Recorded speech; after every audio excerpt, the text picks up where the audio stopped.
할렐루야. 예, 주님의 사랑과 평강이 함께 하시길 예수님의 이름으로 축원합니다. 말씀의 제목은 믿음의 관계로 세우는 하나님 나라라는 제목으로 함께 말씀을 나누도록 하겠습니다.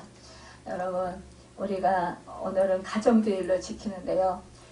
하나님께서 최초의 그 가정을 주셨다라는 거예요. 하나님이 사람을 창조하시고 그 가정을 주셔서 하나님이 정말로 그 아름다운 그런 하나님 나라를 이루면서 그렇게 복되게 살아가라 라고 하나님 사랑 안에서 살아가라 이렇게 하고 가정을 주셨다라는 거예요. 그래서 이 가정은 정말 소중한 곳입니다. 여러분, 우리가 가정이 있기 때문에 마음이 평안을 얻고 쉼을 얻을 수 있어요. 또 이 가정을 생각하면 그냥 마음이 편안해요. 여러분, 가정이 없다 생각을 하면 얼마나 불편하겠습니까? 그러나 가정이 있기 때문에 힘든 일이 있어도 그래도 가정으로 가서 위로를 받게 되고 가정으로 가서 쉼을 얻게 되고 가정에 가서 평안을 얻게 되는 것을 보게 됩니다. 또 새 힘을 얻게 돼요. 여러분, 우리는 그러기 때문에 이 가정이 참으로 소중하게 여기게 되는 것입니다. 우리가 가정을 떠나서 살기가 참으로 힘든 것을 보게 돼요. 근데 이 가정에서도요, 지금 질서가 깨져서 그래서 참 이 가정이 너무너무 지금 하늘나라가 아니라 너무 어려움을 서로가 불화하고 그렇게 서로 사랑해야 하는 사람들끼리인데도 불구하고 서로 마음 아프게 하고 상처를 주고 또 그 아픔을 겪는 그런 경우를 우리가 참 많이 보게 됩니다. 여러분, 그래서 질서가 얼마나 중요한가를 우리가 더욱더 깨닫게 됩니다. 우리 하나님은 어지러움의 하나님이 아니시고 질서의 하나님이시라 이렇게 고린도전서 14장 33절에서 말씀하셨습니다. 여러분, 우리 하나님은요, 모든 만물이 혼돈과 공허 가운데 있을 때 그때 하나님께서는 뭐예요? 질서를 잡으셨다라는 거예요. 그래서 모든 것을 질서 있게 다 만물을 창조하시고 또 그 순서에 있어서도 용의조도하게 질서를 지켜 창조 사역을 행하셨다라는 것입니다. 하나님이 보시기에 힘이 좋았던 세상을 다시 회복시키는 것이 바로 그래서 우리가 하나님의 정권 대사인 우리 성도들의 본분이라는 것입니다. 여러분, 하나님의 나라의 질서가 시작되는 곳은 바로 그래서 가정이라는 거예요. 그런데 안타깝게도 이렇게 오늘날 가정이 위기에 처해 있는 그런 안타까운 가정이 너무나 많이 있다라는 거예요. 그러나 우리 믿음의 사람들이 하나님께서 세우신 질서에 따라서 관계를 세우면 하나님 나라를 이루며 살게 되고 또 말씀을 통해서 우리가 또한 하나님의 하나님을 모신 그런 축복의 가정으로 평강과 의와 희락을 넘치는 그런 가정을 이루며 살아갈 수 있다는 것입니다. 오늘 사도 바울은 본문에서 말씀하십니다. 첫 번째로 부부지간의 그 질서에 대해서 말씀하고 있는 것을 보게 돼요. 아내들이야 남편에게 복종하라 이는 주 안에서 마땅하니라 이렇게 말씀하고 있습니다. 아내들이 복종하라 주 안에서 복종하라 이러니까 야, 여자들은 참 너무너무 불행하다. 야, 어떻게 남자에게 복종하냐? 잘못하는 것도 복종할 수 있나? 이러면서 그러면서 이 말씀이 참 부당하다 이렇게 생각하는 사람도 있을지 모르겠어요. 그런데 이것은 뭐냐? 아내가 남편에게 복종하는 것은 창조 질서에 나타난 법칙이라는 거예요. 하하가 아담의 돕는 자로 지음받았기 때문이에요. 그러니까 아담을 하나님이 지으시고 그리고 잠을 잘게 하고 나서 독차하는 것이 좋지 않아서, 혼자 있는 것이 좋지 않아서 배우자를 주신 거예요. 그러면 그 갈비뼈를 잠재우시고 취해서 여자 하를 만드셨잖아요. 그러니까 이 아담이 말해서 이 하를 보고 이는 내 뼈 중에 뼈야, 내 살 중에 살이라다. 그러니까 자기 몸이라는 거예요, 여러분. 그러니까 이 부부는 한 몸이에요. 우리가 이렇게 멀리 떨어져 있다가 알지도 못하는 곳에 태어나가지고 우리가 어느 날 이렇게 정말 만남을 갖게 되고 그리고 이렇게 부부의 연을 맺게 된 것은 이게 우연이 아니라는 거예요. 그러니까 우리가 정말 하나님께서 한 몸을 이루게 해주셨다라는 거예요. 여러분, 그러니까 이것은 우연이 아니라 하나님의 역사라는 거예요. 하나님이 이렇게 일을 하셨다라는 것입니다. 그렇다면 나는 내 남편이 도대체 나를 너무 힘들게 하고 나를 고통스럽게 해서 이 사람은 내 몸이 아닌 것 같아요. 이렇게 생각할 수 있을지 모르겠어요. 하지만 하나님께서 남편의 그 갈비뼈를 취해서 아내를 만드셨다라는 그 사실을 잊지 마시길 바랍니다. 여러분, 이게 우리가 참 그러기 때문에 하나님께서 세우신 질서를 우리가 잘 지켜야 된다라는 거예요. 사실상 왜요? 남편이 못하는 것이 얼마나 많이 있습니까? 사실은 눈에 거슬리는 일들이 너무나 많이 있잖아요. 우리가 살아가면서 물론 남편이 잘하는 일도 있지만 사실상 힘들게 하는 일도 너무나 많아요. 남편 때문에 곤욕을 겪을 때도 많고, 남편 때문에 어려운 일을 당할 때도 많고, 남편 때문에 어떤 때는 또 정말 사람들 앞에서 부끄러움을 당할 때도 있다라는 거예요. 그런데 남편은 또 아내 때문에 그런 일이 없을까요? 남편도 또 아내 때문에 그럴 때가 있을 거라고 저는 생각을 해요. 그런데 우리는 내가 당하는 그 수치와 내가 상대방으로 때문에 당하는 사람들 앞에서의 그런 멸시, 이러한 것들 때문에 무시당하는 이런 것 때문에 마음 아파하고 속상해하고 힘들어하는 그런 경우가 참 많이 있잖아요. 그런데 남편 또한 역으로 생각하면 그럴 것 같아요. 인간은 우리는 완벽할 수가 없어요. 우리는 누구나 다 죄인이에요. 죄성이 있다라는 거예요. 그러니까 하늘나라, 하나님 나라, 처음에 태초에 에덴 동산을 창설하신 그곳에도요, 아담과 하와가 달랐어요, 여러분. 그러니까 아담은 하와 때문에 결국은 선악과를 먹게 됐다고 그러잖아요.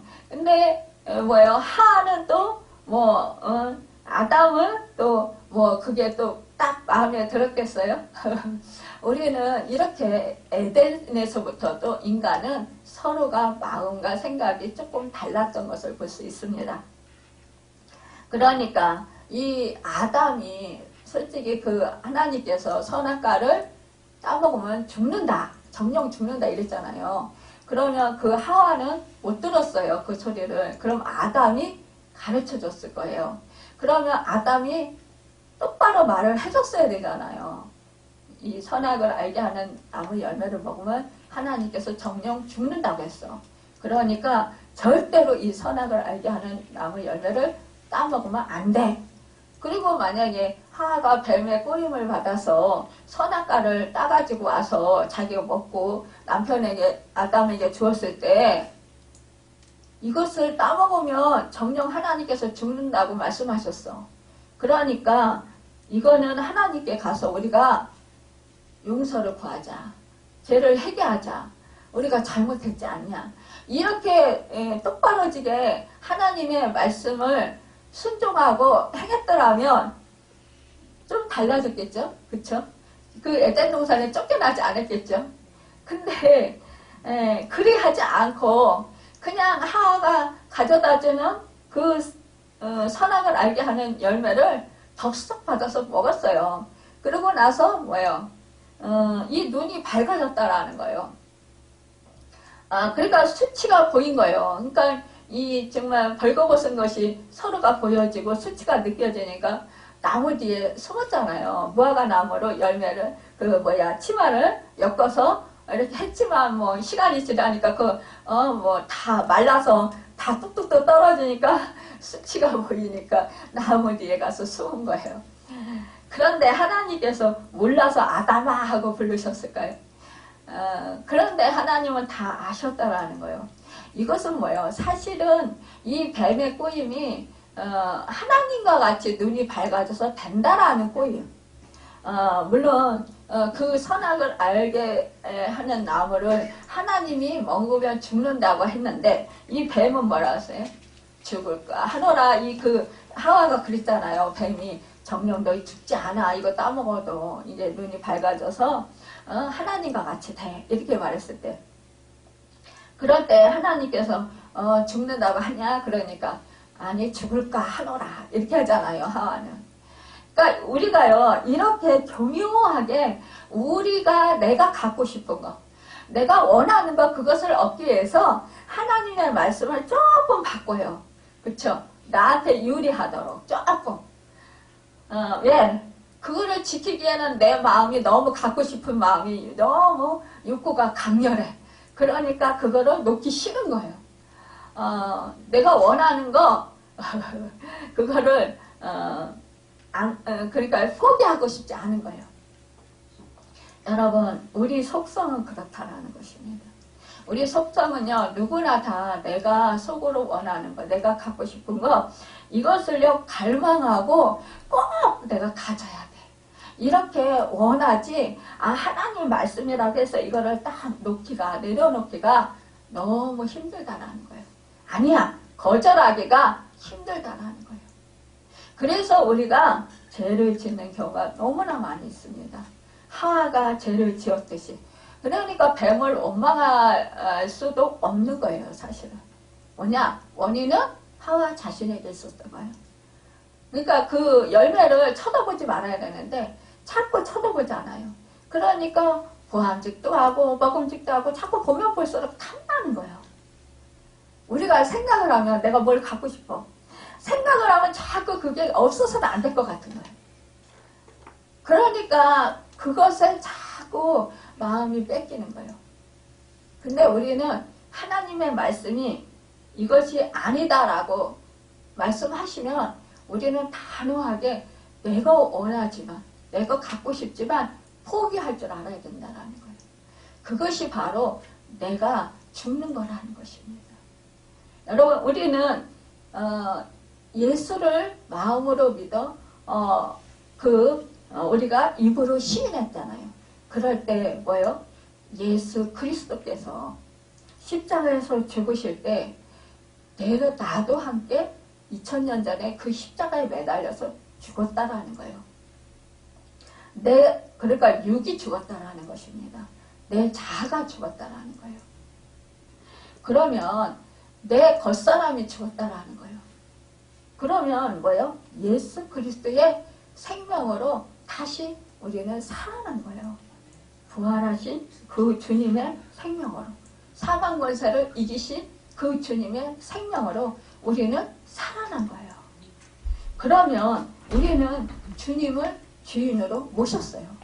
예수 그리스도가 나의 생명의 주인이셔요. 그러면 그 주인을 내가 모시고 사는 거예요. 그렇죠?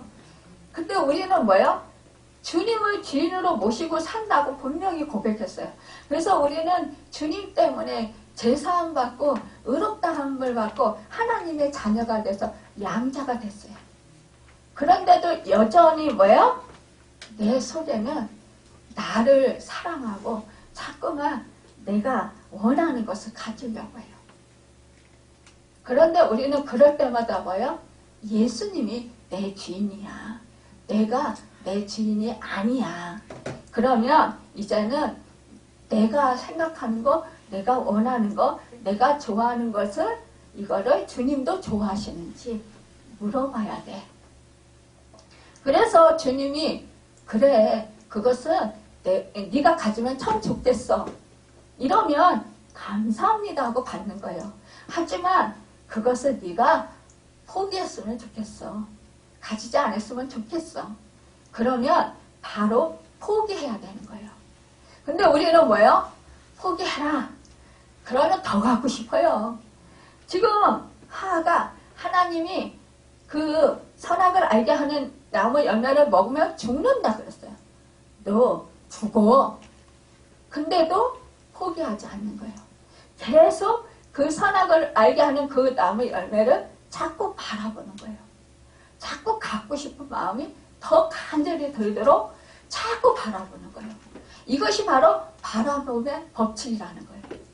여러분 바라보면 자꾸 갖고 싶고 자꾸 그런 모습이 되고 싶은 거예요. 그러면 내 주인은 누구예요? 주님이에요. 예수 그리스도예요.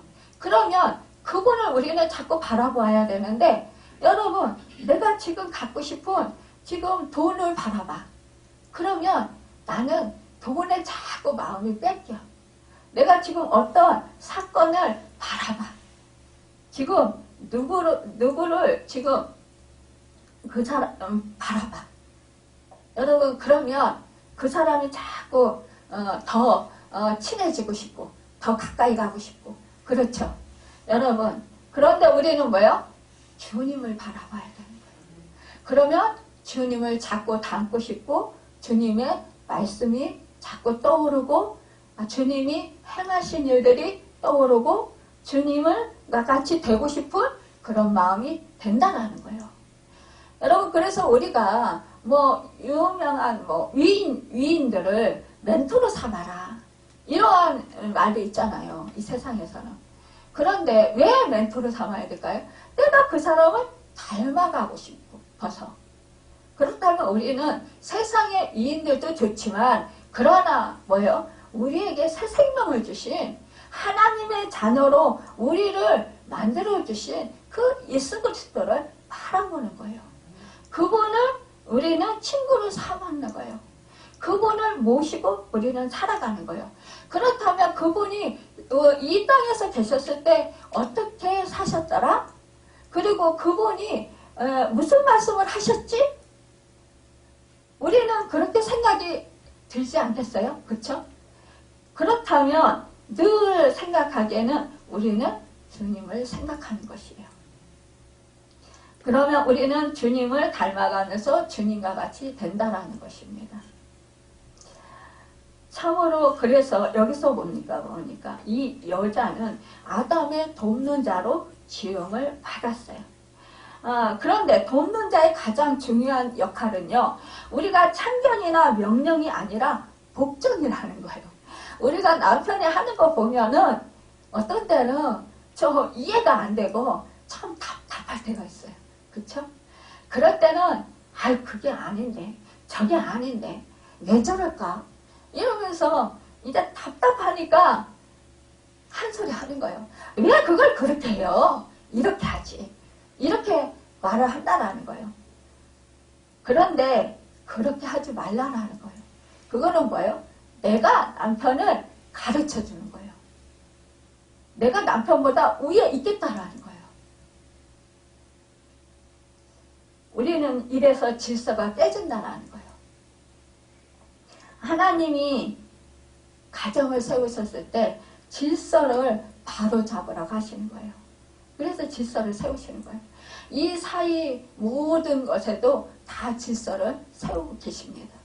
그래서 나라의 그 누구예요? 권세자들에게 순복하라 그랬어요. 여러분 또한 이 세상이 우리나라에서 그 세운 그런 모든 질서를 우리가 잘 지켜야 우리 이 살아가는데 편안하게 그렇게 살 수 있지요. 만약에 이 질서를 한 사람이라도 어그러뜨리면 그러면 안 지키면 다른 사람들이 불편을 겪는다는 것이에요. 나 한 사람으로 인해서 다른 사람이 불편을 겪으면 안 되지 않습니까? 그래서 이 우리나라가 정말 질서를 잘 한 사람 한 사람 자기 각 사람이 잘 지키면 이 나라는 정말 아름다운 그런 환경으로 변화되고 정말 아름다운 그런 사람과의 관계가 이루어질 것입니다. 그래서 살아가기가 얼마나 편안하게 될지 모르겠습니다. 저도 참 참을성이 많다고 사람들이 그래요. 인내심이 많다고. 근데요, 가끔 어쩌다 보면은 성질이 급할 때가 있어요. 막 속에서 막 불이 나는 거예요. 막 빨리빨리, 내가 시간은 없는데 빨리 이걸 해야 되는데 막 이게 자꾸 늦어질 때가 있어요. 그럴 때 보면은 막 상대방으로 인해서 막 답답함을 느끼는 거예요. 그럴 때 마음에서 막 급해가지고 막 불이 나요. 빨리 해야 되는데 나 시간이 없는데 막 이렇게 조바심이 나요. 그러면은 짜증이 나죠. 근데 그럴 때 어떻게 합니까? 저는 그런 생각, 왜 내가 짜증이 나지? 여러분, 그건 뭐예요? 내 뜻대로 안 되기 때문에 그래요. 근데 저는 우리 장로님한테 감사한데, 우리 장로님은 제가 물론 아파서 그렇긴 했지만 제가 늘 준비하는 게 늦어요. 그런데 얼마나 답답하겠어요. 기다려주는 거예요. 아무 말도 안 하고 기다려. 만약에 소리 지르고 왜 이렇게 늦어 막 이러면서 빨리빨리 해 막 이러면 짜증내고 화를 내면 제가 그렇지 않아도 몸이 아파가지고 기운이 없어서 이거 준비하는데 너무 힘든데 저는 최선을 다해서 하는 거예요. 하지만 우리 장로님 입장에서 보면은 건강한 사람이니까 후딱차닥 하고 또 남자들은 그러잖아요. 여자들은 왜 할 일이 많아. 근데 남자들은 뭐 사실상 그렇게 할 일이 별로 없잖아요. 그러니까 후다닥 하고 그냥 기다리는 거예요. 근데 남자들이 이 여자가 시간 끄는 거를 못 기다리고 대보고 화를 내고 막 짜증을 내고 막 이런 분들이 있어요. 그 어느 목사님이 간증을 하더라고요. 자기가 하나님을 잘 믿는 목사라고 생각을 했다라는 거예요.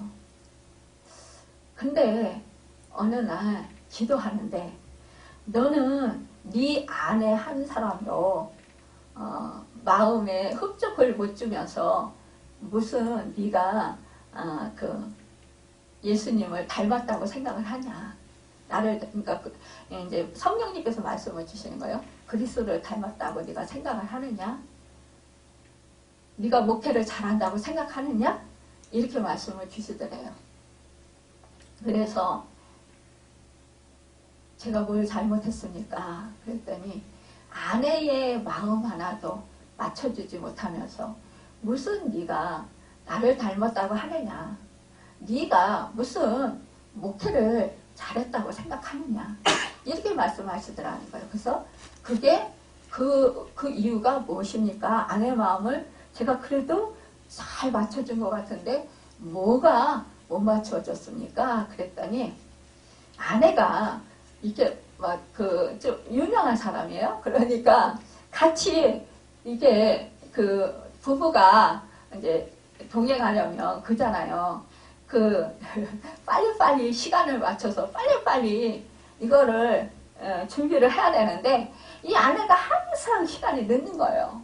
그러니까 이 남편이 막 이거는 많은 수많은 사람들 앞에서 약속인데 자기가 목사고 그런데 유명한 부흥 강사란 말이에요. 그러니까 세계적으로 유명한 분이에요. 그러니까 약속을 어기면 본이 안 되잖아요. 그러니까 더 아내한테 막 체근을 하는 거예요. 빨리빨리 좀 해라. 미리 좀 준비해라. 오늘은 내일은 무슨 약속이 있고 몇 시에는 무슨 약속이 있어. 그러니까 당신 미리 준비하고 있어. 근데도 아내는 늦는다라는 거예요. 그래서 약속 시간에 가려면 조마조마하는 거예요. 그러니까 이 남편은 얼마나 조바심이 나고 이 아내 때문에 아내가 정말 다 좋다라는 거예요. 근데 그 약속 시간 그거 하나 못 지키는 것 때문에 이 남편까지도 어려움을 당하는 거예요. 그래서 너무너무 힘들어서 마음이 힘들어하고 아내한테 당신은 그것만 좀 고쳐줬으면 좋겠어. 맨날 이랬다라는 거예요. 근데 하나님은 역으로 뭐라고 하냐? 네 아내가 왜 그렇게 하는지 네가 면밀히 살펴보았느냐? 아내의 입장을 네가 바꿔서 생각을 해보았느냐? 너는 너 생각만 했지 아내가 왜 늦는지 네가 면밀히 살펴보았느냐? 이유가 뭔지, 늦는 이유가 뭔지 아느냐? 아내의 마음을 네가 얼마나 헤아려 봤느냐? 이 말씀을 주시더라는 거예요. 그래서 가만히 생각해 보니까 자기가 아내를 막 빨리빨리 하라고 재촉했지 마음이 막 그냥 불안해하고 아내를 막 그냥 빨리빨리 하라고 그러면서 막 큰소리치고 야단쳤지 자기가 아내의 그 왜 늦는지 그거를 세밀하게 찾아보지 않았다라는 거예요. 관심을 갖지 않았다라는 것을 깨달았다라는 거죠. 너는 아내의 마음 하나도 헤아려주지 못하면서 어떻게 너는 세계적으로 유명한 그런 주님을 대표하는 그런 사람으로 살아가냐. 이제부터 다른 사람도 말고 아내의 마음을 네가 알아줘라. 그래서 아내에게 가서 솔직히 고백을 했대요. 여보, 내가 당신이 나는 고민이잖아. 근데 특히 유명한 부흥강사잖아. 나는 하나님의 말씀을 전하는 사람인데 당신이 늦어서 시간 약속이 늘 이렇게 조마조마하고 늦고 막 이래서 그게 너무 속상하고 화가 나서 짜증내고 당신한테 함부로 하고 당신을 막 조종하려고 하고 당신의 마음을 헤아리지 못한 거 너무너무 미안합니다. 잘못했습니다. 하나님께서 나에게 기도하는데 가르쳐 주셨습니다. 용서해 주세요. 그랬대요. 그러니까요. 이 아내가 눈물을 펑펑 흘리면서 여보 너무너무 고마워요. 하나님 너무너무 감사합니다. 나도 사실은 당신 그 약속 시간에 맞춰서 가려고 미리미리 준비하려고 그렇게 애썼지만 안 되는 부분이었어요. 그게. 그래서 나도 너무너무 가슴 아프고 너무너무 힘들었어요. 그러니까 하나님이 내 마음을 아시고 하나님께서 당신에게 그 마음을 깨닫게 하셨나 보네요. 알려주셨나 보네요. 그래서 이 아내가 너무너무 하나님 은혜에 감사하고 이 남편에게 감사했다라는 거예요. 그 후로는 이 남편이 아내에게 잔소리를 안 하는 거예요. 그러니까 자연적으로 하나님은 뭐예요? 이 부부관계가 치유됐잖아요. 화목게 됐잖아요. 그러니까 늦게 되는 그런 것들을 하나님이 해결해 주시는 거예요. 그래서 그 문제가 해결이 됐다라는 것입니다.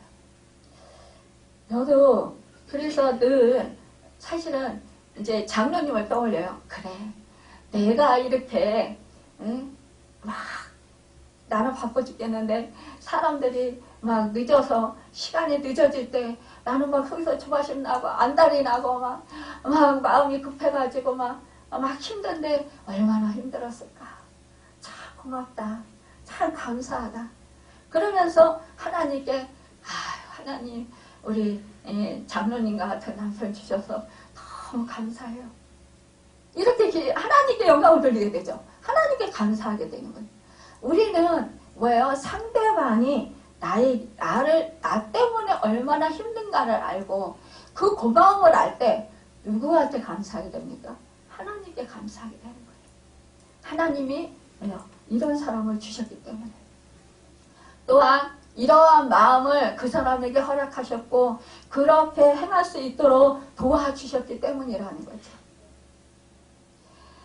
그래서 오늘 19절에 보면은 남편들아 아내를 사랑하며 기롭게 하지 말라 그러는 거예요.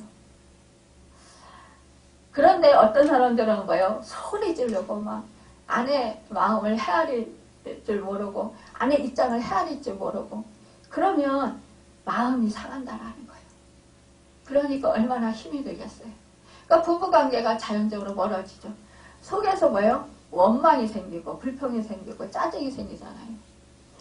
남편이나 아내나 그래서 우리는 뭐예요? 서로가 서로를 돌아볼 수 있어야 된다는 거예요. 그럴 때 우리는 서로 입장을 생각하게 되고 서로 입장을 생각할 때 우리는 뭐예요? 정말 감사하게 되고 이해하게 되고 또 우리가 미안한 마음, 고마운 마음 그런 마음을 갖게 된다는 것입니다.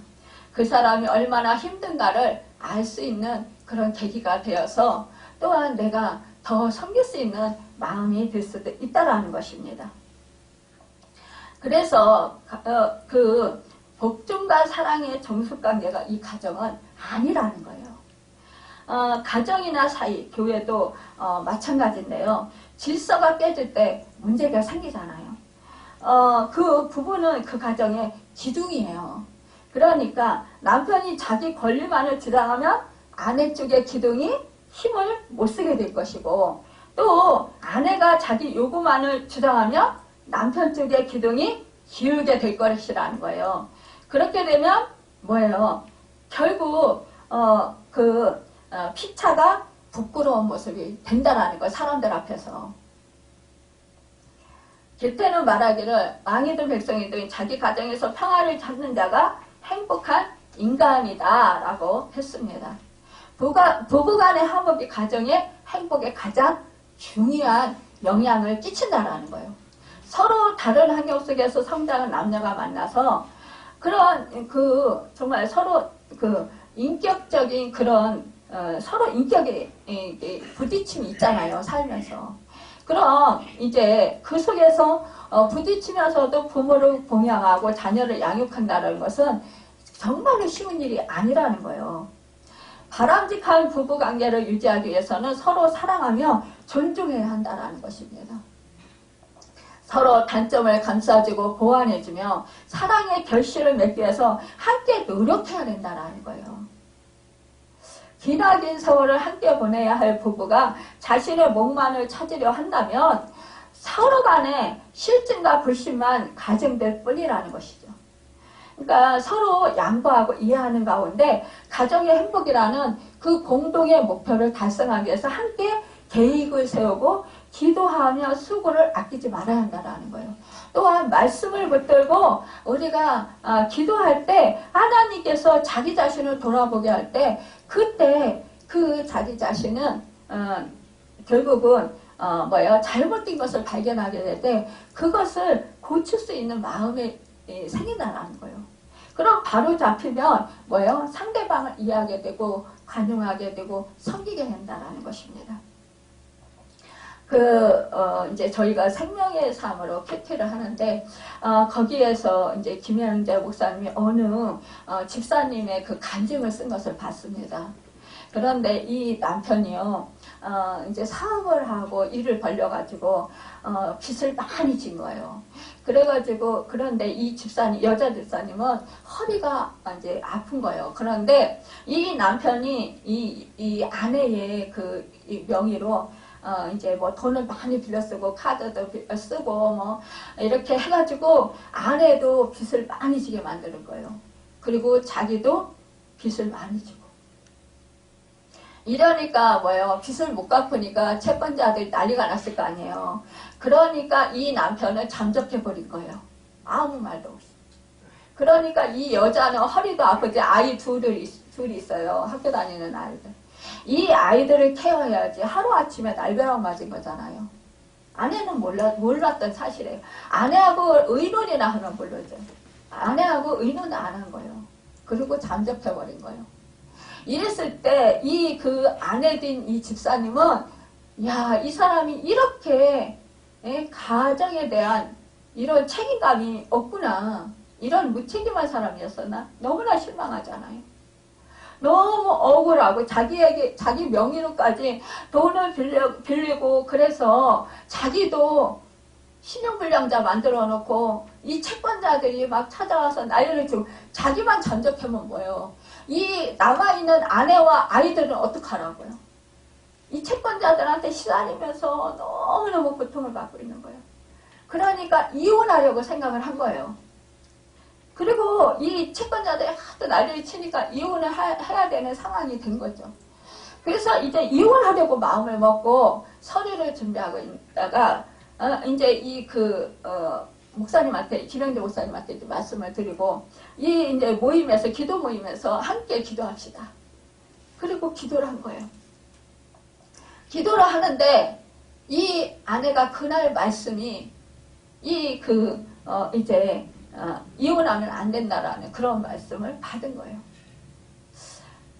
보니까, 기도하면서 보니까, 자기가 이 빚을 지고, 잠적해버린 이 남편이 걱정이 되는 게 아니라 자기에게 그 빚을 지우고 도망간 남편, 원망스럽고 미웠고 억울하고, 그 일을 당한 것이 너무 억울하고, 자기가 왜 이런 피해를 봐야 되나는 속상함, 정말 너무너무 화나고, 이 사실을 어떻게 감당해야 할지 모르는 그런 절망감, 그런 것 때문에 자기를 지키고 싶어 하는 그런 마음이, 이 남편을 불쌍히 여기고 이 남편이 얼마나 힘들을까를 생각하기보다, 이 가정을 지켜야 된다라는 생각보다 나 자신이 살고 봐야 되겠다라는 그 생각이 더 많이 들더라는 거예요.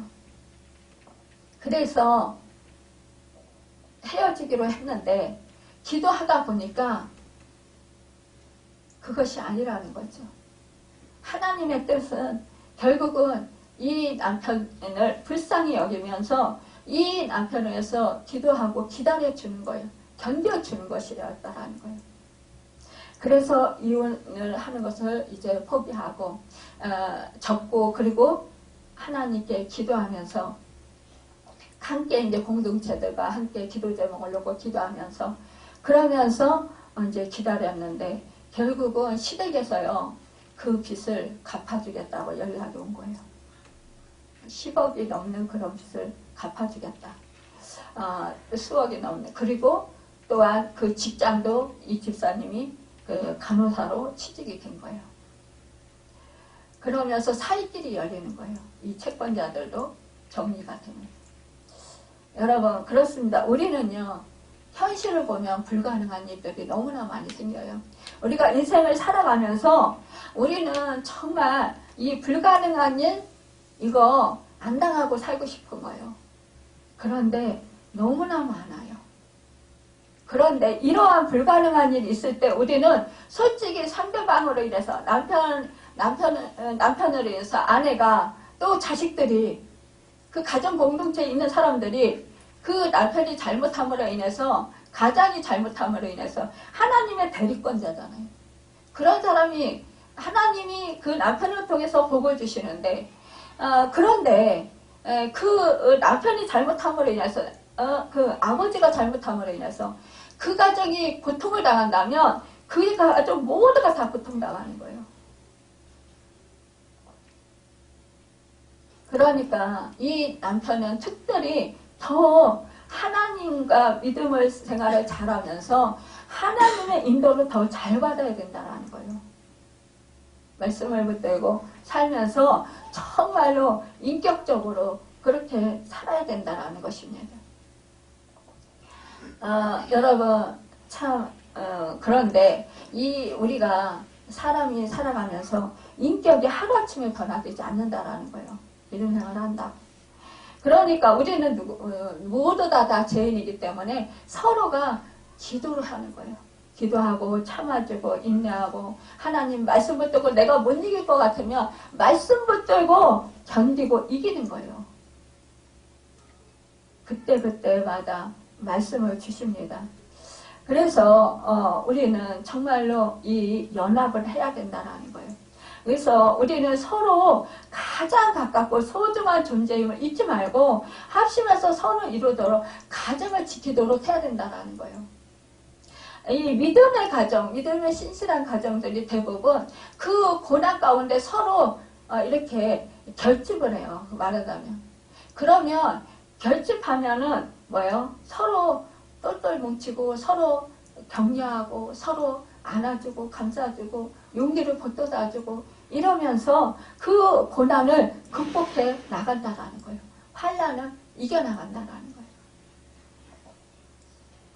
여러분, 아내는 남편에게 순종하고 남편은 아내를 이해하고 사랑하는 하나님 안에서의 그래서 올바른 질서가 세워질 때 아름다운 그 하늘나라, 하나님 나라가 임하게 되는 거예요. 이것은 뭐예요? 바로 믿음의 관계로 세우는 하나님 나라이라는 것입니다.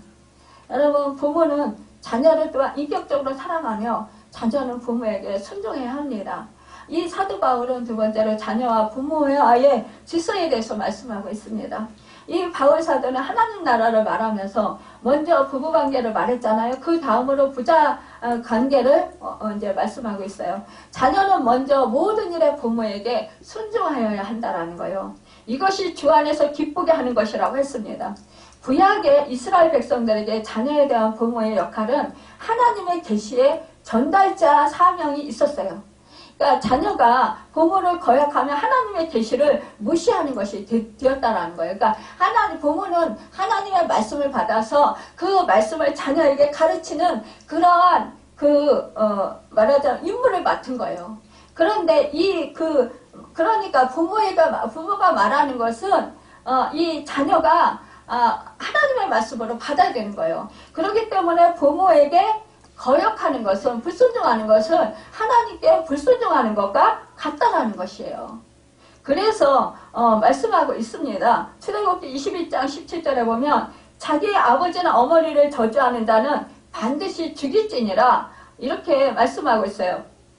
또한 완악하고 패악한 아들이 부모의 말에 순종하지 아니할 때 출애굽기 22장 17절하고 또한 보면은 21장 20절에서 21절에 보면 그 성읍 장로들에게 말하기를 우리 이 자식은 완악하고 패역하여 우리 말을 듣지 아니하고 방탕하여며 술에 잠긴 자라 하면 그 성읍의 모든 사람들이 그를 돌로 쳐 죽일지니 이같이 내가 너희 중에서 악을 제하라.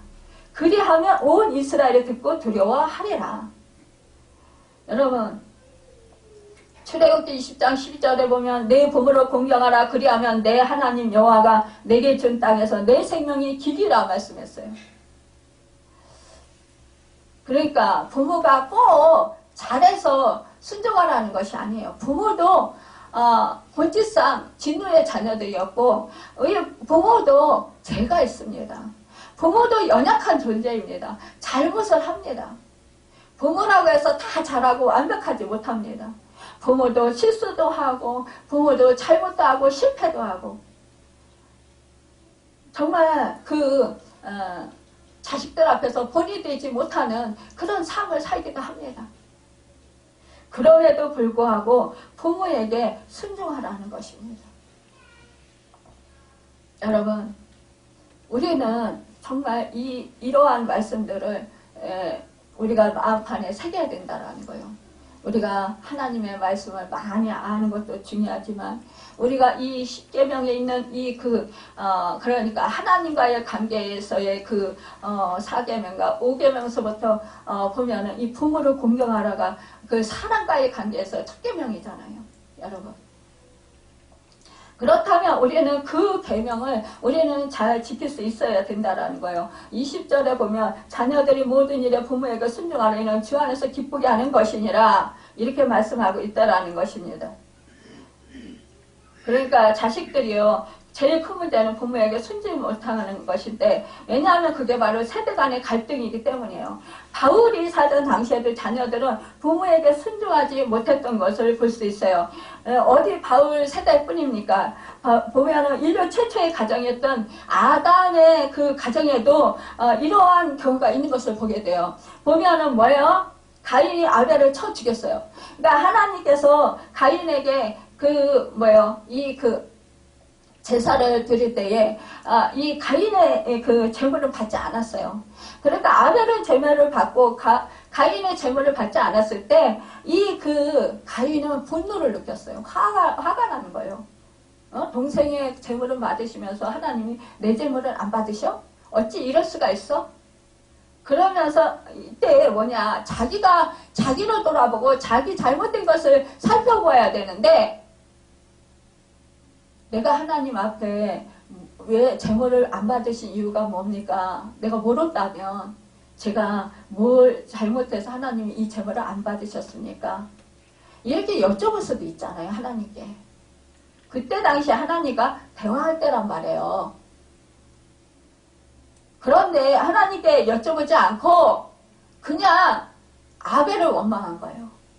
아벨이 무슨 죄가 있어요? 아벨은 자기가 지극정성으로 정말로 가장 좋은 것을 하나님께 드렸다라는 거예요. 제물로.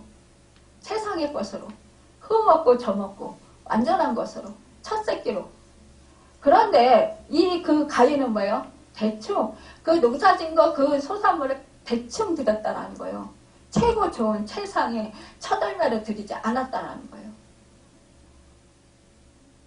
여러분, 어떤 분들은 피해 제사를 안 드려서 안 받았다 이렇게 말씀하시는 분들도 있는데, 그거보다도 가인은 농사를 짓는 사람이기 때문에 그 농사를 지으면서 최상의 것, 최고 좋은 것을 드렸어야 되는데 그러지 않고 적당히 드렸다 이거예요. 그러니까 하나님은요 적당히 드리는 거 안 받으셔요. 그 마음의 중심을 아시고 계시기 때문이에요. 하나님의 최상의 것을 받으시기를 원하십니다.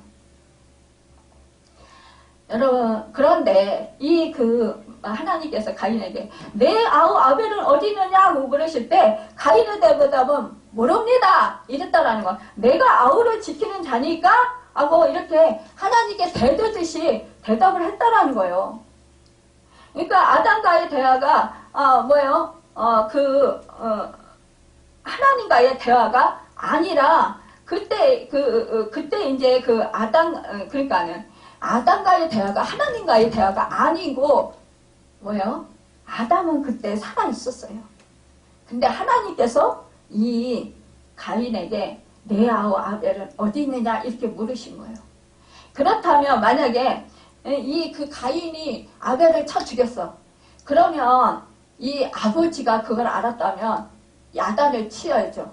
그렇죠? 네가 어떻게 네 동생 아벨을 죽일 수가 있느냐? 살인을 저지를 수가 있느냐? 그러면서 야단을 쳤어야죠.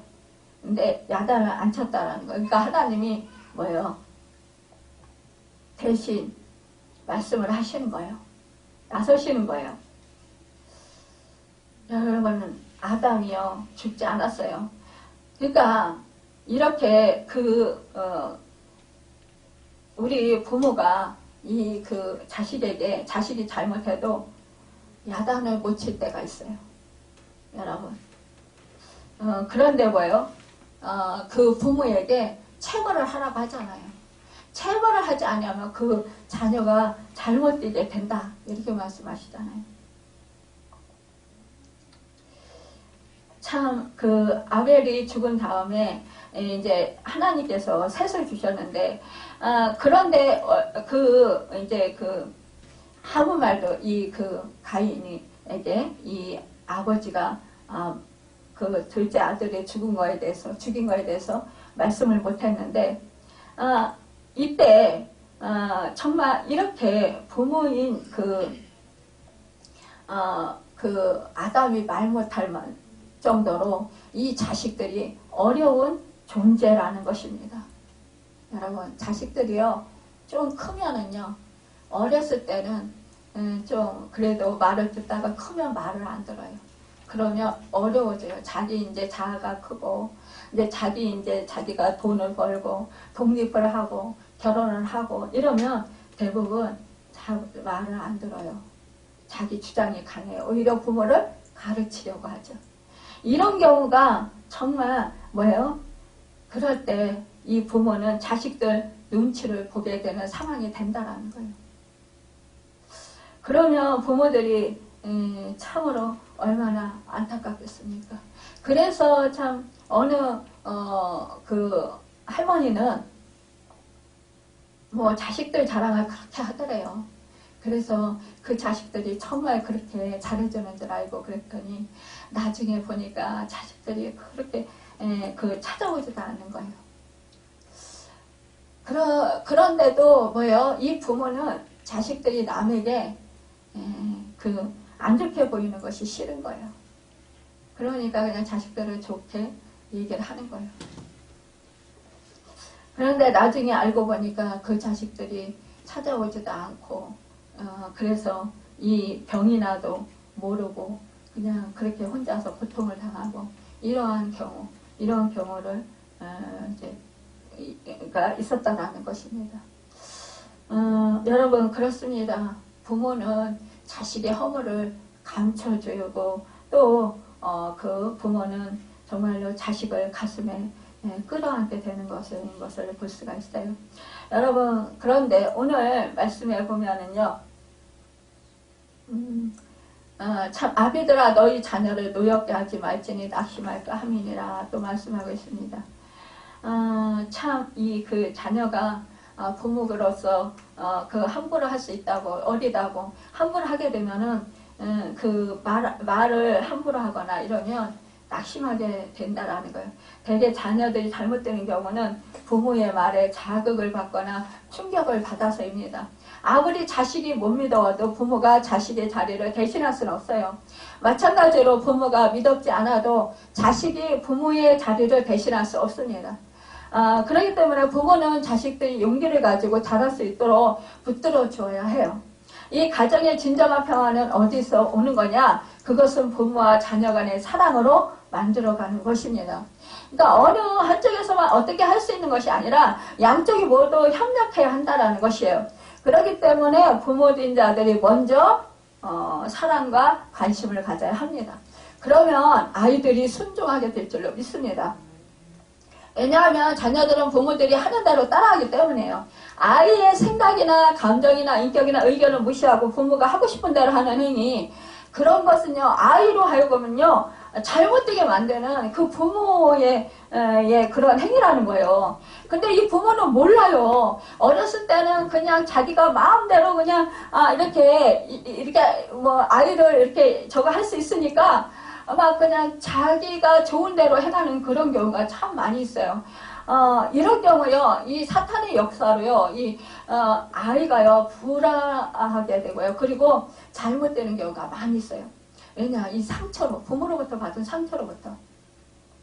예전에, 지금은 이제 전도사님이 되셔가지고 사역을 하시는 분이 있어요. 근데 그분이, 아버지가 이제 교사였어요. 그러니까 그러니까 형이고 누나가 있는데 자기가 막내예요. 근데 형하고 누나는 공부를 잘해요.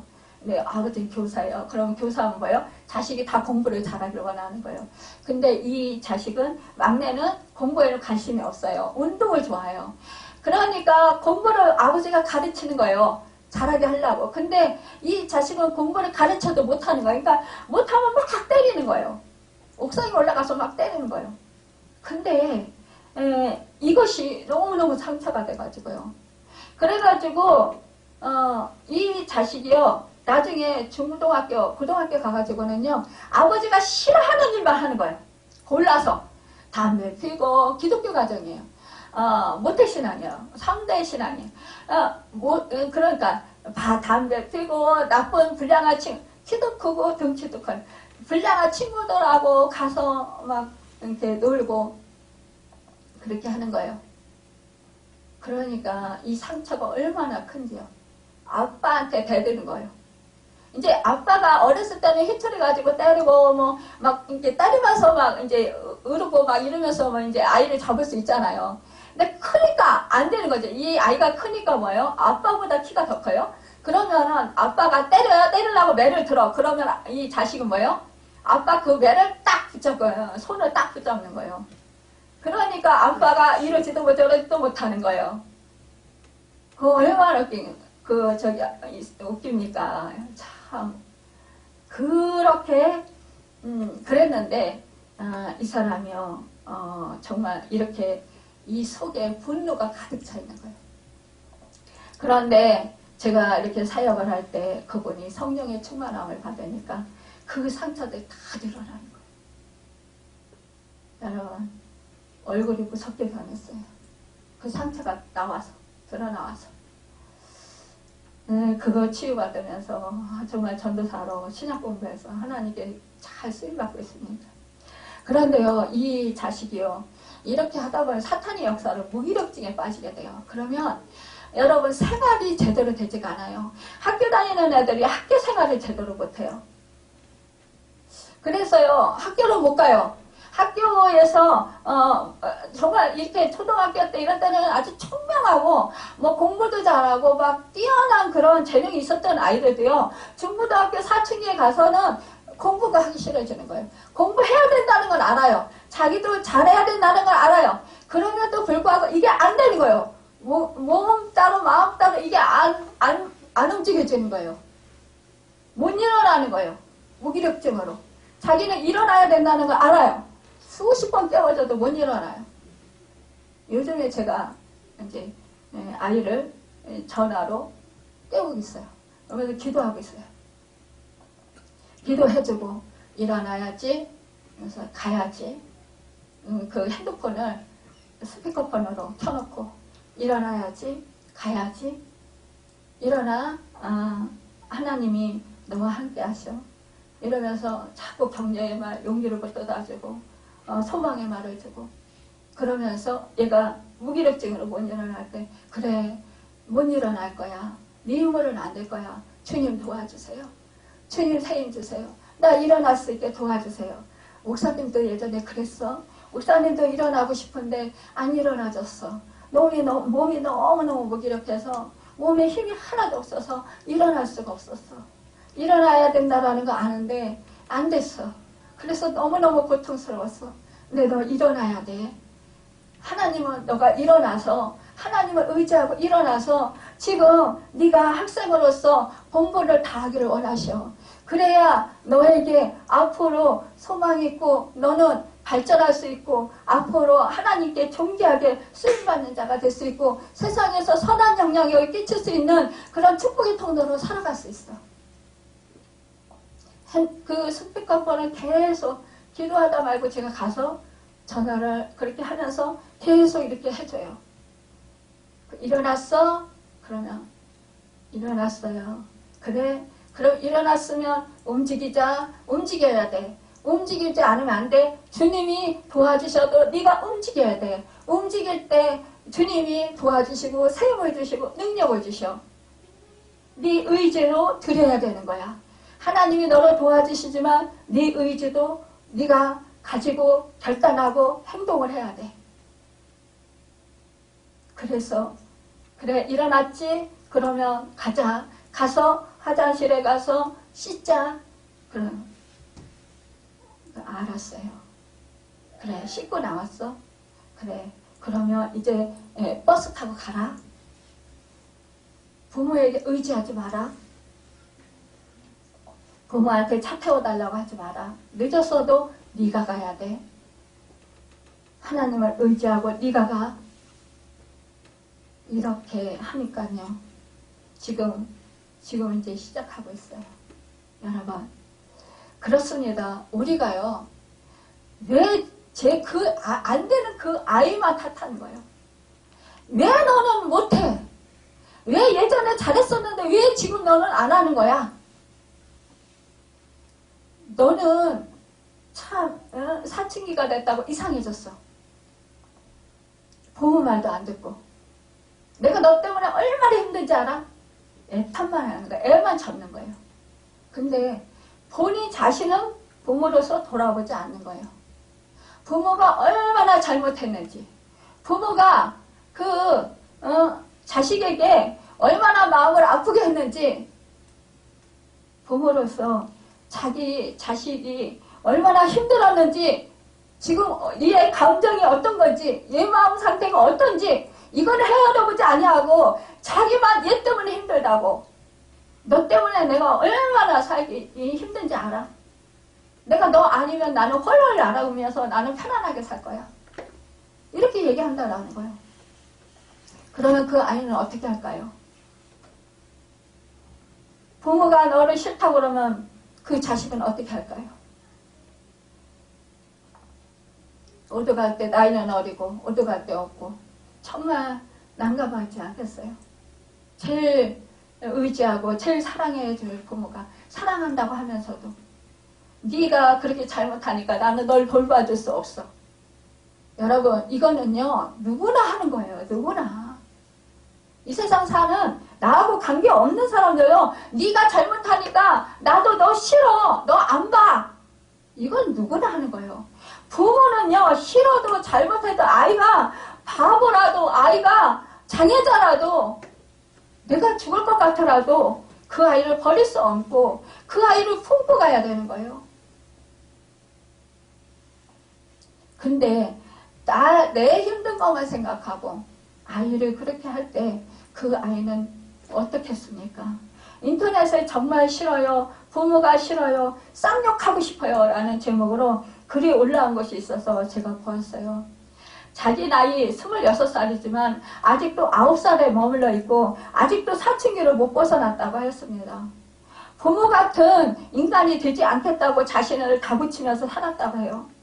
8시가 제일 싫은데 집안에서는 어김없이 싸우고 물건 던지고 부서지고 깨지고 칼로 위협하고 욕하고 목졸이고 머리 잡고 배 패듯이 패고 그러면서 일 피게 되고 집에 있는 돈 다 쓰고 아버지가 벌어온 수입이 1년에 모두 합쳐야 300에서 400인데 할아버지가 폐지 죽고 유공자시라서 나온 돈으로 먹고 살았다고 해요. 근데 부모가 싸우면 자식들은 공포에 쌓여서 죽을 것 같았다는 거예요. 근데 부모는 자식의 감정을 알아보지 않았다고 합니다. 이 엄마는 싸우고 나면 신세한탄을 새벽 1시서부터 4시까지 하면서 아마 아이가 뭐 시험을 보거나 학교 가는 거 알아보지 않고 아이의 감정은 뭐 생각지도 않고 그러면서 뭐 소풍을 가거나 뭘 하거나 아이 일에는 전혀 관심이 없는 거예요. 그러면서 자기 지금 남편에게 당하고 남편에게 고생하고 남편이 자기를 얼마나 힘들게 하고 이런 것만 계속 아이한테 계속 남편 흉보면서 그러면서 계속 호소를 하는 거예요. 자기 감정 호소를 하는 거예요. 그러니까 이 아이는요, 정말 이것을 9살부터 24살이 될 때까지 26살이 될 때까지 24살인가 24살까지 계속 그렇게 해왔다는 거예요. 엄마가 얼마나 지겨. 그리고 아빠하고 그렇게 싸우고 나면 속상하다는 이유로 이제 아빠는 나가죠. 집 싸우고 그렇게 막 집 다 부숴놓고 막 돈도 있는 거 다 긁어가지고 그나마 뭐 300, 400 준 거 다 긁어가지고 밖에 나가고 그러면서 나가서 또 빚 지고 들어오고. 그럼 엄마는 또 어떻게 해가지고 또 그 빚 갚고. 그러니까 이 엄마는 얼마나 사는 게 아니잖아요. 그러니까 뭐 이제 이 엄마는 이제 이렇게 싸우고 나면은 그 20살이 될 때까지라네요. 그때가 다 들어야 돼. 그런데 TV를 크게 최대한으로 틀어놓고 술 먹는 거예요. 그러면서 괴로워한다는 거. 참 그런데 이 엄마가 울면서 통곡하면서 TV 크게 틀어놓고 술 먹으면서 근데 이분은 불교 믿는 사람이에요. 그렇게 막 울고 그러니까 처음에는 너무나 안타깝고 불쌍하고 엄마가 정말 너무 안 됐고 이러니까 엄마 말을 들어주면서 같이 정말 그 엄마를 끌어안고 울기도 하고 이렇게 했다라는 거. 근데 나중에는 자식이 볼 때에 그 괴로움을 오히려 즐기는 것 같이 보였다라는 거예요.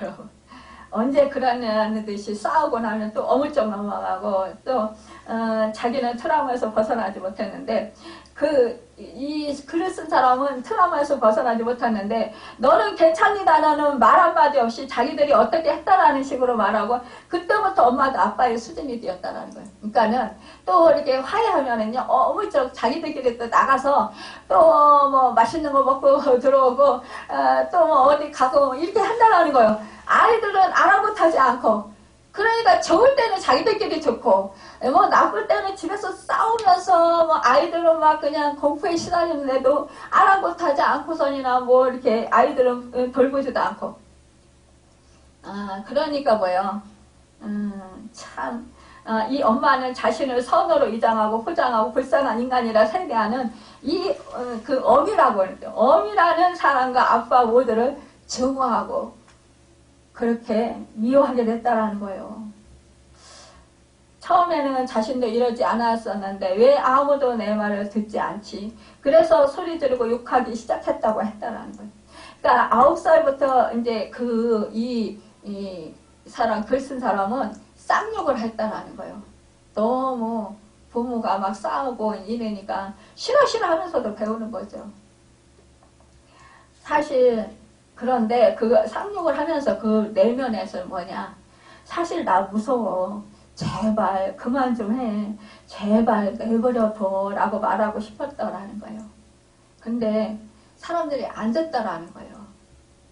자기들끼리 화해 못하고 애들 앞세워 전화해서 들어오라고 해라 이런 거나 시키고 이랬다라는 거예요. 부모가. 그러니까 이제 이런 얘기를 이제 사람들한테 얘기하려면 사람들이 안 들어준다라는, 그게 답답하다라는 거예요. 근데 뭐라고 하냐? 첫째로 그래도 너를 길러줬고 너를 만들었어. 너는 그걸 감사해. 또 두 번째는 부모에게 욕을 하는 건 어찌되었든 네 인생 문제야. 세 번째는 아무리 그래도 부모한테 그럴 수 있니? 그런 질문을 할 때마다 속으로 웃었다라는 거예요. 당신들 뭔 소리 하는지 알고 있나요? 자신은 언제나 나아지려고 노력했고 언제나 달라지려고 노력했는데 왜 자신도 점점 더 인간 쓰레기가 되어가는 것 같은지, 자신도 자신이 싫어했던 인간처럼 답답하고 자기밖에 모르고 타인의 기분을 묻기보다는 다른 말이나 하고, 나는 원래 이러지 않았는데 나는 친구들하고 잘 놀고 활발했는데 내가 왜 이렇게 됐지? 나는 항상 허전하고 내 마음은 공허하고 항상 나는 힘들고 우울했어요. 그래요. 누군가 나에게 그래서 너만 힘들어. 결국 운명 따위에 굴복한 건 너잖아. 무슨 노력을 했는데? 라고 묻는다면 포기하지 않았다고 말할 수 있어요. 자살충동, 살인충동, 또 공격적인 본능을 억누르고 또 억누르고 그러다 그게 잘못인 것 알고서는 이제는 화를 어떻게 다스려야 하나 궁금해서 공부도 하고 책도 읽고 글도 써보고 표현하고 아무리 해도 자신 안의 고통을 해결되지 않아서 자신의 힘으로 이겨내야 하나 봐요. 그래서 포기하지 않기로 했죠. 이렇게 하는 거예요. 자신과 같은 힘든 이제는 날들을 보내고 어디선가 혼자 고통 속에 빠져있는 아이들이나 사람들이 있다면 내가 그들을 위해 무엇을 할 수 있을지에 대해 생각하며 산다고 글을 끝맺어서 그래도 다행이었어요. 그러니까 이 사람은 예수를 안 믿어서 참 안타깝다. 내가 예수를 좀 정해줬으면, 복음을 전해줬으면 좋겠다. 이 사람이 예수를 믿었으면 하나님 참 좋겠어요. 이런 생각을 해봤습니다. 여러분, 그래도 우리는 주님 안에 있고 말씀 안에 있고, 여러분 우리가 하나님의 은혜와 하나님이 동행하시고 계시고 하나님의 사랑을 베풀어 주시는 것이 얼마나 감사합니까? 우리가 세 번째로 이 사도 바울은 직장에서의 그런 그 사이에서의 인간관계를 말씀하고 있습니다. 사도 바울 당시에는 종들과 상전이라는 관계로 사이 구성되어 있었기 때문에 바울 서신에 보면 복음을 받아들인 주인과 노예가 같은 하나님의 자녀가 된 다음에 처세하기가 어려움이 있었던 것 같아요. 왜냐하면 종들이 복음을 받고 구원받은 다음에 자기를 주인과 같이 생각한다는 것이에요. 그래서 이 바울 사도는 이 부분을 강조했습니다. 특별히 여기서는 육체의 상전에게 하는 것을 그리스도께 하듯 하라고 권했어요. 이는 아주 신실한 종들이 되라는 말씀이에요. 그러니까 무엇을 하든지 죽게 하듯 하라고 했는데, 그렇다고 바울 사도가 주인의 입장을 옹호하는 것만이 아니라는 거예요. 이 바울은 뭐예요? 종들에게만 성실하게 일할 것을 강요한 것이 아니라 상전들에게는 더한 경고가 들어있습니다. 그것은 지금은 너희가 상전이지만 너에게는 더 무서운 상전이 계시다라는 것이에요. 이 상전은 주님을 가리키는 것이에요. 그렇기 때문에 종들에게 공평하게 하지 않으면 화가 있을 것이라는 거예요. 그러니까 종들을 의무로 판단해서는 안 된다는, 감정으로 판단해서도 안 된다라는 거예요. 억울하게 해서도 안 된다라는 거예요. 이 세상에 사는 사람들은 누구나 다 행복하기를 원하잖아요. 천국의 삶을 살기를 원하잖아요. 그렇죠? 이 땅에서 하늘나라로 이루며 살기를 원한다라는 거예요. 사람은 누구나 자기가 사는 가정이 천국 하늘나라가 이루어지기를 원하고 있다라는 거예요. 여러분, 이 가정이란 인간 생활에 있어서 가장 기본적인 중요한 공동체라는 거죠. 바로 이 가정이 한 인간의 행복을 알게 해주고 또한 그 나라와 사회 발전의 기초석이 되는 것입니다. 여러분, 오늘 사회를 구성하는 기초단위가 되는 이 가정은 부부관계인 것을 우리가 보게 됩니다. 하나님 나라의 사람들은 남편은 아내를 사랑할 도리를 다하고 아내는 남편에게 순종하는 도리를 다하고 주인과 종들도 기초 하나님께 하듯 해야 한다는 것이에요. 그래서 새로운 질서 회복. 그러니까 하나님 나라가 하늘에서 이루어진 것 같이 이 땅에서도 이루어지는 그런 삶을 살아야 된다는 것입니다. 여러분, 우리가 정말로 이 주 안에서 세워진 질서에 따라 권위에 순종하는 사람은 사랑해야 할 것이고 주 안에서 사랑하는 사람 앞에서 순종하는 것은 아름다운 미덕이라 하겠습니다. 또한 서로 인격을 존중히 여겨야 하고 그러므로 하나님이 원하시는 사랑과 복종의 생활이 계속되는 가운데 하나님의 축복을 받는 가정으로 믿음 안에서 좋은 열매가 있기를 간절히 기원합니다. 기도하겠습니다.